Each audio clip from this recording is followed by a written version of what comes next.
kitabu cha Waamuzi sura ya 6 mstari wa 14, Bwana akamtazama akasema, enenda kwa uwezo huu ukawaokoa Israeli na mkono wa Midiani. Je, si mimi ninayekutuma? Akamwambia, Bwana, nitawaokoa Israeli kwa jinsi gani? Tazama, jamaa zangu ndio walio masikini sana katika Manase, na mimi ndiye niliye mdogo katika nyumba ya baba yangu. Kuna vile ambavyo Mungu alitaka mtumie Gideoni, na Gideoni alikuwa ni shujaa, lakini Gideoni alikuwa ameona yeye sio shujaa kwa sababu ya aina ya familia ambayo alitokea. Na mara nyingi sana kuna watu ambao wanashindwa kuelewa kwamba wanaweza wakaenda mbali kuliko mahali ambapo familia zao ziliishia. Labda baba yako hajawahi kununua gari, lakini wewe waweza kununua gari katika jina la Yesu.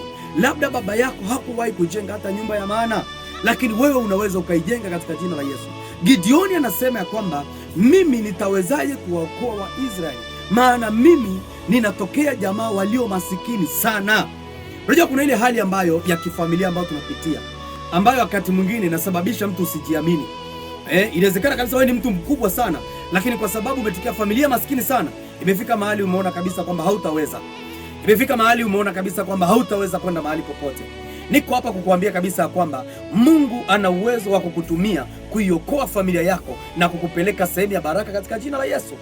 Maandiko yanasema ya kwamba Gideoni anasema, mimi pia ndo niliye mdogo sana. Usiangalie udogo wako katika hali ulionayo. Usiangalie udogo wa biashara yako katika mahali unataka uweze kufika. Usiangalie udogo wa namna watu wanakutazama. Inawezekana wewe unajiona ni mdogo na watu wanakutazama kama mdogo sana, lakini katika ufalme wa mbinguni wewe ni mtu mkuu sana.